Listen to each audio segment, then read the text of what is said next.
ते काही मळणीत येतच नाहीत, खळ्यात येतच नाहीत, आणि राहिले ताटाला तर पेंढीत जातेत आणि मग उंदरायचा सुळसुळाट वळही टोकरून टाकत येते रिकाम टेकडे भावताल फिरत येत काय नुसते, हे काय कामाचे नाही. पायाजवळ किंमत असते तुमच्या क्षेत्रात पण. आजचं सांगत नाही मी, राजकारणात ते 5 डॉन पाहिलेत, तुम्ही नंतर राजकारणात आले. पहिले डॉन जगदानंद कंद जगतपती कृष्ण परमात्मा, त्याच्यानंतर राजकारणातला डॉन झाले विदुर काका. विदुर काका सारखा 2 नंबरचा, खरं तर 1 नंबरचेच होते पण मोठ्यांना मोठं मानणारे होते. त्याच्यानंतर कनक नावाची व्यक्ती झाली, आणि 5वा राजकारणातला डॉन कोण असेल तर रयतेचे राजा छत्रपती शिवाजी महाराज. यांना पाय कळत होते, छत्रपतींना तुकोबारायचे पाय कळाले, छत्रपतींना तुकोबारायचे पाय कळाले, समाजाची नाड लक्षात आली. तुमच्या क्षेत्रात पायाला मोठी किंमत आहे. राजकारणातला 1 नंबरचा डॉन कृष्ण, यांचे पाय अर्जुनानं धरले, आणि येडगळ दुर्योधन्या होता. येडगळ होता दुर्योधन्या, सुभाषराव त्याला आकलीचा कांदा नव्हता. ते दुर्योधन्या उठला आणि देवाच्या उशाला बसला. मी त्याला दुर्योधन म्हणत नाही, दुर्योधन्या म्हणतो. बिनाकली होता दुर्योधन्या. मोठी भाऊजाई आई समान मांडीवर बसली, त्याला संप्रदायात किंमत आहे का? नाही. मोठी भाऊजाई मोठ्या भावाची बायको आई समान असते, आणि आई समान असणाऱ्या भाऊजाईला मांडीवर बसलं हलकट हे दुर्योधन्या. दुसरी गोष्ट सांगतो, दुसऱ्याच्या हाताने आपल्या भाऊजाईचे वस्त्र हरण करतो. किती नालायक आहे. अहो 24 लोकांचं नाव सकाळी ऐकायचं नाही, घ्यायचं नाही, असं महाभारत सांगते. गिरगावकर नाही, विठाला विठ्ठल.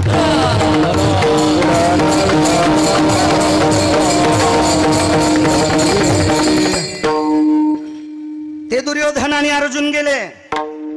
यायच्या क्षेत्रात पण जवळ बसणाऱ्याला पाय बसणं म्हणजे पाय धरणं म्हणत नाही, त्यांच्या पुढे नम्रतेत राहणं, याला मोठी किती किंमत आहे राजकीय क्षेत्रात सुद्धा. अर्जुन गेले, उशिरा गेले, पायापाशी बसले कुलकर्णी काका मामा. आणि सगळ्यात आधी गेलताना दुर्योधन याचा बाप राजा होता, हस्तिनापूरचा राजा आहे त्याचा बाप. आणि राजाचं पोरग उठलं आणि उशाला बसलं. पंढरपुरातल्या मालकाने 1 नंबरच्या राजकारण्याने उठून पहिला नमस्कार कोणाला केला? अर्जुनाला. त्याच्या नाकात वारं घुसलं ना. ते म्हणला मी आधी आलतो ना. ते म्हणला आधी आला पण इथं बसला ना. मग जवळ बसलो. नाही म्हणला इथं बसलेले आवडतच नाहीत, इथं बसलेलेच इथं येतात, इथं बसलेले इथं येतात, आणि इथं बसलेले याच्यात येतात, ते डोळ्यातच येते. डोळ्यात आलं की कामच संपलं.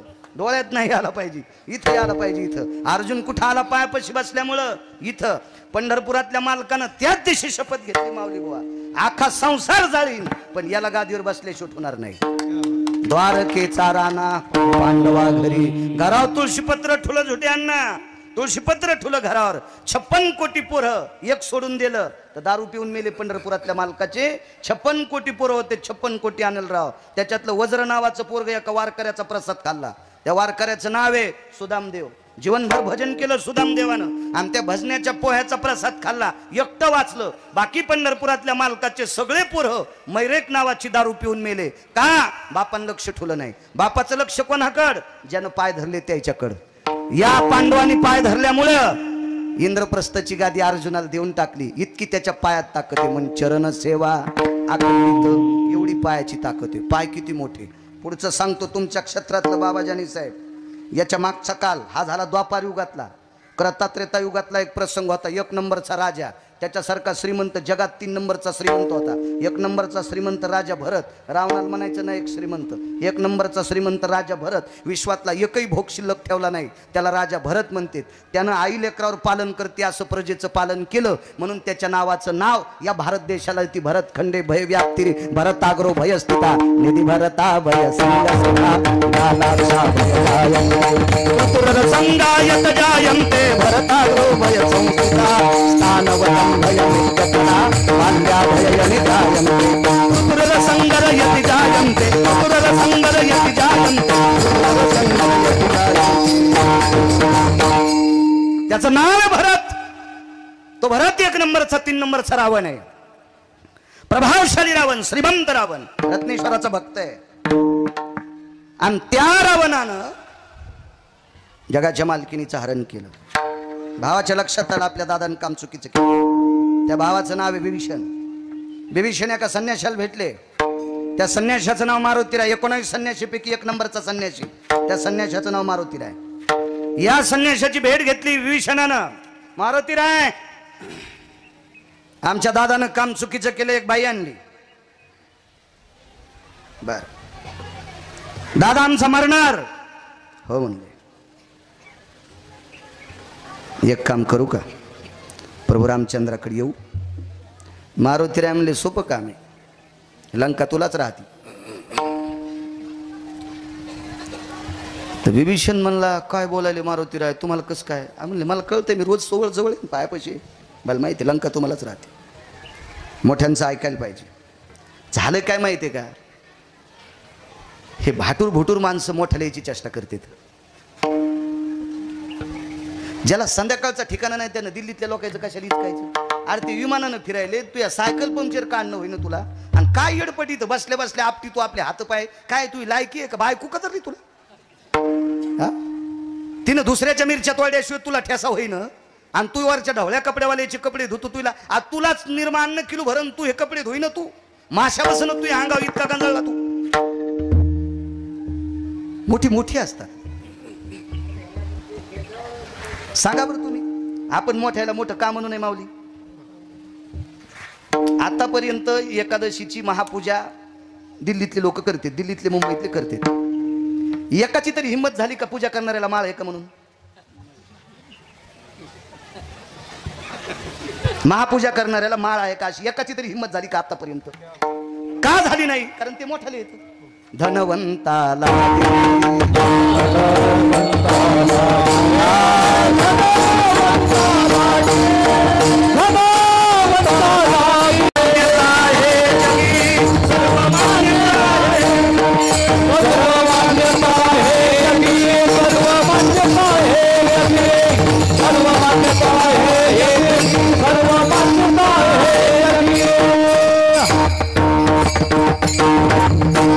पैशाला किंमत आहे.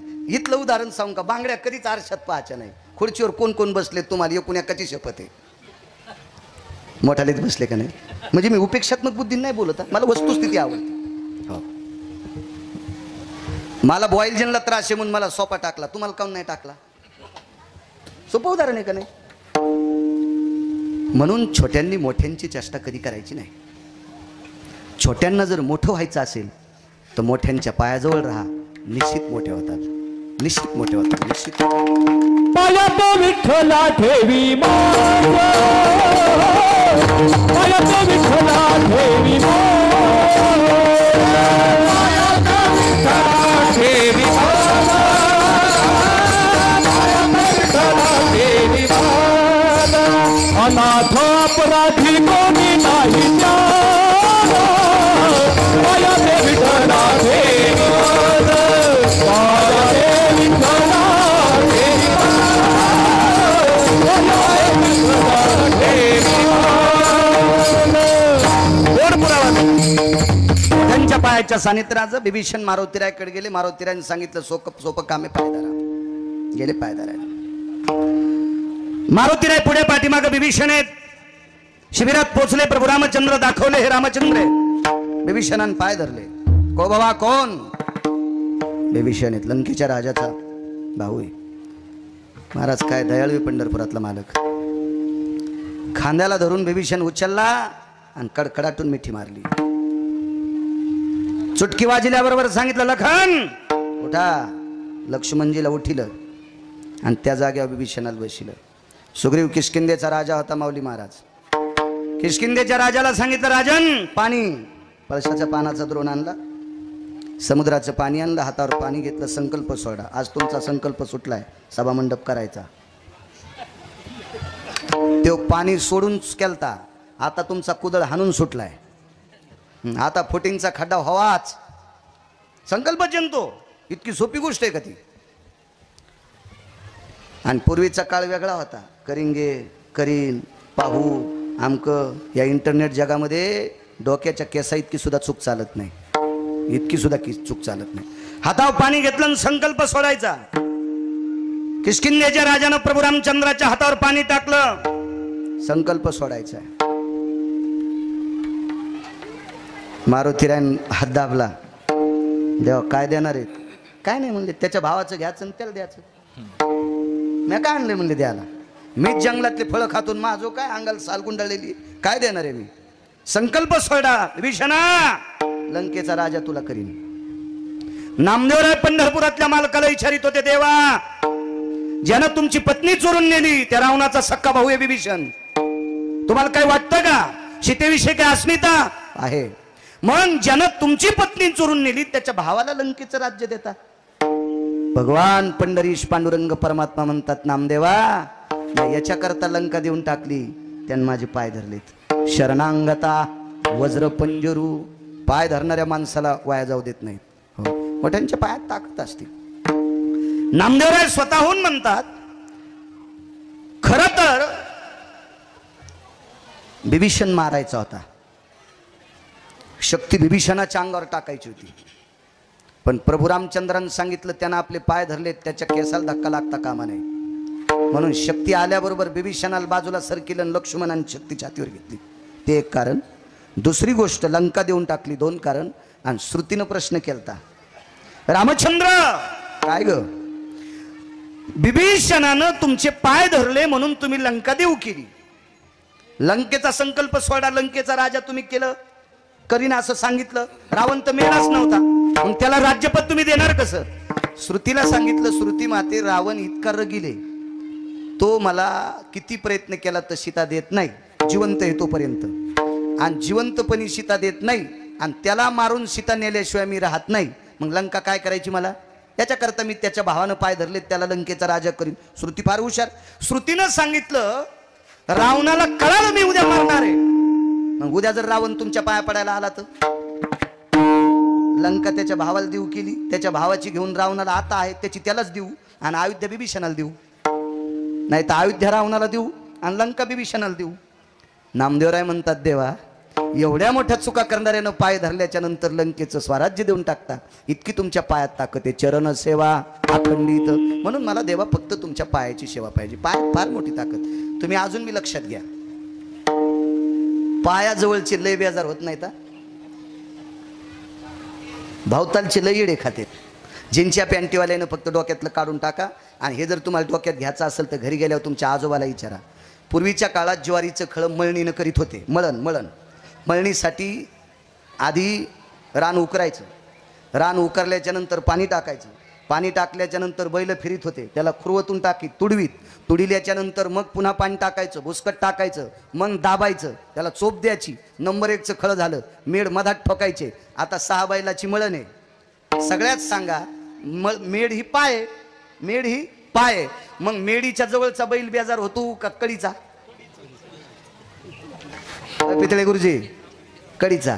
मेडीच्याचा एक येडा, नाही कडीच्याचा एक येडा.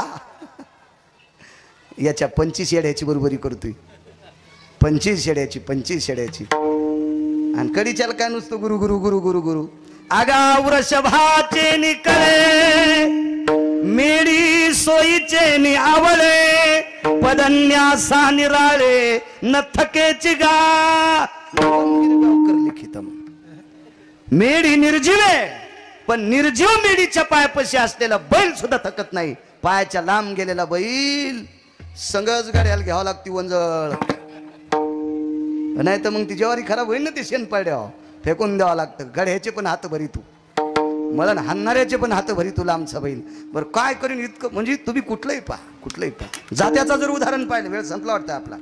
जात्याचं जर उदाहरण पाहिलं, 1 वाजून 1 मिनिटं झाला, 2 मिनिटं घेतो. बाई दळायची, जुन्या काळातल्या बायका दळायच्या.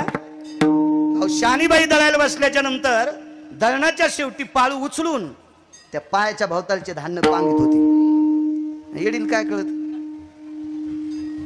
ते धान्य माझा ठुलं की वळीन बागूस तू जातो खराब करते ना, पण ते पायाच्या भोवतालचे जाणे फुटतच नाहीत. एक जणांनी विचारलं, सगळ्या दाण्याचं जातं पीठ करता येईल त्या दाणे? नाही, ज्या धान्यानं पायाचा संग केला त्या धान्याचं पीठच होत नाही. मग जात्याच्या पायात इतकी ताकद, खळ्याच्या मेढीत इतकी ताकद, तर रत्नेश्वराच्या पायात किती ताकद असेल. महाराज, या रत्नेश्वराच्या पायाजवळ राहिलेला धीवर जळालेली बायको पुनश्च जिवंत करतो. वेळ संपला. विठोबार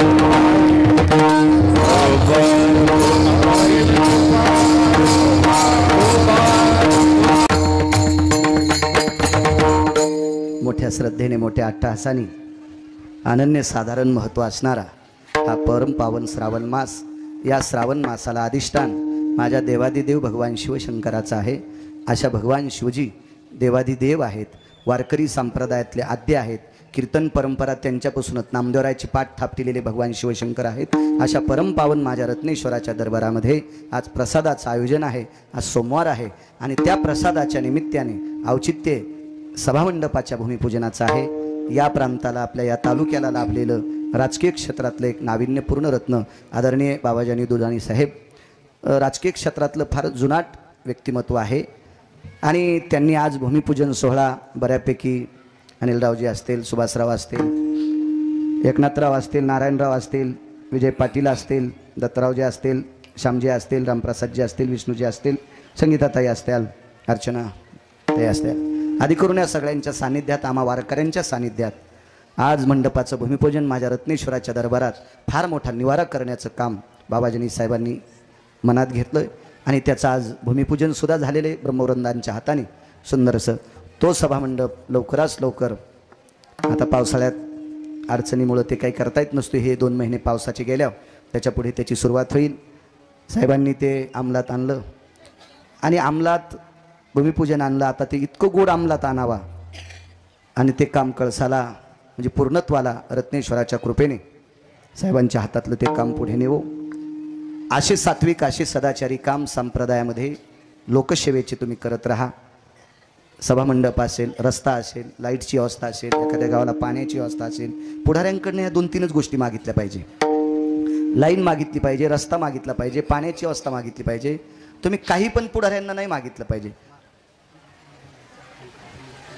बरं बरं आम्हा वारकऱ्यांसाठी मला वाटते 25 का 30 लाखाचा मंडप येतो. नाही इथला नाही पंढरपुरातला 25 लाखाचा मंडप आहे पंढरपुरातला आणि तो द्यायला नाही कामच झालंय त्याचं.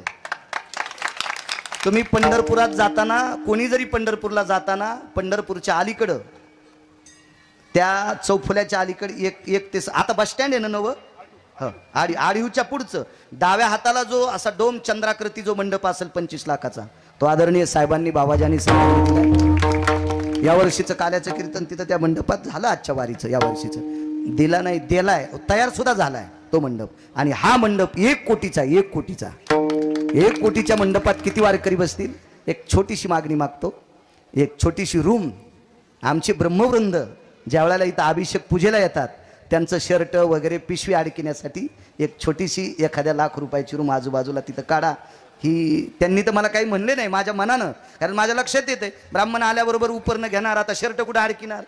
मग एक रूम स्वतंत्र ब्रह्मवृंदाकरता असावा ती रूम. तशी एक रूम तेवढी पुढच्या टप्प्यात जरी केली तरी पण आठवण ठेवा मी आता हुक्त लोखंडाचा आहे माझ्याकडं. ते अडकीला की कातडं घेऊनच निघतो. आणि पुढची जी मागणी आहे त्या पलीकडच्या सभामंडपाची निश्चित माझ्या रत्नेश्वराच्या कृपेने तुमच्यावरती कृपा होईल आणि तुम्हाला गोड असा राजाश्रय प्राप्त होईल. महाराज माणसाच्या मनात भावना देणारा तोच आहे. त्यानं माणसाच्या मनात भावना दिल्यावर तुमचं बटन दिसनच ना लोकायला 100% दिसणार. वा वा वा वा. आणि या लोकांकडनं राजकीय लोकांकडनं मी मगाशी बोलून गेलो 2-3 गोष्टीची अपेक्षा करत जा. एखाद्या बंधाऱ्याची करत जा, एखाद्या रस्त्याची करत जा, सामुदायिक मंदिर असेल, काही वास्तू असेल त्याची करत जा. उठलं सुटल्या आपल्या बाजाराची वास्तू विचार करायला काय त्यांनाही संसार असते. आपण अशा कसल्याही भानगडीच्या गोष्टी सांगायच्या नाही. सार्वजनिक गोष्टी सांगत राहा जेणेकरून लाईट आली कधी कधी आपल्याकडे लाईट ब्रेक के बाद टीव्हीतल्यासारखी येते. हो नेमकं ते वळीत पाणी जाणं लाईन जाणं असं होतं कधी कधी. हिवाळ्यात पाणी कमी असतं, लाईट नसती, असली इकून तिकून तर कडीच्या मोटरा लागत नाहीत, एखादं ट्रान्सफॉर्मर बसवायचं, एखाद्या चांगल्या प्रतीची डिपी बसवायचं. असं काम या राजकीय लोकांना सांगत जा, कारण या भागामध्ये डिप्याची फार गरज आहे. इथून पाण्याचा सप्लाय तिकडे होतो. शेतकरी राजा एक 4 देवापैकी एक देव आहे. कारण आपल्याकडे साहेब किती जरी पैसे असले तरी सोन्याचं पिठलं चांदीच्या भाकरी खाता येत नाहीत. त्या भाकरी फक्त रक्ताचा घाम करून मातीत टाकणारा शेतकरी राजा, त्याच्यामुळे सगळ्या लोकांना भाकरी प्राप्त होतात. त्या शेतकरी राजाकडे तुम्हाला विनंती करील आमच्यापेक्षा जास्त त्यांच्याकडे पाहत जा. शेतकऱ्याकडे बघा, तो प्रांजळ व्यक्तिमत्व शेतकऱ्याचं असतं. तो निश्चित तुमच्याकडे पाहिल. रत्नेश्वराच्या कृपेनं ते तुमच्याकडे पाहतील. हा 1 कोटीचा सभामंडप आहे. गोड उद्या भविष्यात इथे येणारा श्रावण मास हा पावसाळ्यातला महिना आहे. त्याच्यामुळं प्रत्येक इथे येणाऱ्या सद्भक्ताला निदान बसण्याची निवाऱ्याची जागा गोड होईल. नाना प्रकारची इथं कार्यक्रम सप्ताह सुद्धा होतात, त्याची सुद्धा व्यवस्था गोड आदरणीय बाबाजानी साहेबांच्या प्रयत्नातून ती झालेली आहे. त्यांना पुनश्च कोटी कोटी धन्यवाद देतो. त्यांच्या सानिध्यातले सगळे सहकारी त्यांना पुन्हा पुन्हा कोटी कोटी धन्यवाद देतो आणि माझ्या वाणीला विराम देतो. ज्ञानेश्वर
मंगलम भगवान विष्णु मंगलम गरुडध्वज मंगलम पुंडरीकाक्ष मंगलाय तनो हरिः. आज श्रावण मासारंभी सोमवाराचं औचित्य साधून रत्नेश्वर रामपुरी भगवान रत्नेश्वराच्या दरबारामध्ये खूप मोठा पवित्र असा सोहळा साजरा होतोय. आदरणीय आमदार बाबाजानी साहेब यांच्या नेतृत्वातून भगवान रत्नेश्वराच्या या मंदिरासाठी 1 कोटीचा निधी उपलब्ध करून दिलेला आहे. त्यामुळं या ठिकाणी गावकऱ्यांच्या वतीनं हा कार्यक्रम आयोजित करण्यात आलेला आहे. या ठिकाणी कीर्तनाची सेवा श्री हरिभक्तीपरायण परमादरणीय गुरुवर्य महाराष्ट्रातील सुप्रसिद्ध कीर्तनकार महाराष्ट्र भूषण मराठवाड्याचं वैभव बाळू महाराज गिरगावकर यांच्या अमृतमय वाणीतून हा सोहळा या ठिकाणी परिपूर्ण होतोय. या गावकऱ्यांच्या वतीनं आदरणीय बाबाजानी साहेब यांचं सत्कार करण्यात येतोय. 2 मिनिट याच्यासाठी बोलतोय की आदरणीय बाबाजानी साहेब यांनी महाराजांनी सांगितलं केवळ पाथरी तालुका आणि परभणी जिल्हा एवढ्यापुरतंच नव्हे तर महाराष्ट्रासाठी कार्य बाबाजानी साहेबाचं आहे. आत्ताच उल्लेख केला गुरुवर्य नामदेव महाराज ढोळे यांच्या मठासाठी पंढरपुरामध्ये 25 लाखाचा निधी उपलब्ध करून दिला आणि तो सोहळाही आता या आषाढी वारीच्या सोहळ्यात परिपूर्ण झालेला आहे. तर आमच्या परिसरामध्ये श्री संत सद्गुरू नारायण बाबा संस्थान वांगी तालुका माजलगाव जिल्हा बीड याही ठिकाणी आमचे असणारे माननीय सुभाषरावजी कोले आबा यांच्या विनंतीला मान देऊन साहेबांनी 15 लाखाचा सभामंडप वांगी या ठिकाणी दिलेला आहे आणि ते काम पूर्ण झालेलं आहे.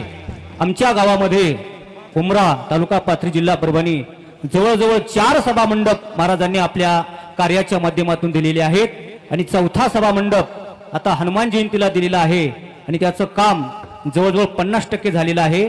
50 लाखाचा निधी साहेबांनी उपलब्ध करून दिलेला आहे. खूप असं साहेबांचं योगदान आहे आणि त्याच निमित्तानं याही सोहळ्यासाठी आदरणीय साहेबांचा सत्कार रत्नेश्वर रामपुरी या गावकऱ्यांच्या वतीनं होतोय. त्यांनी तो स्वीकारावा असं मी त्यांना विनंती करतो. एकच मिनिट जय विठ्ठल घेऊन एकदा बसून विडंबन होत आहे. विठ्ठल जय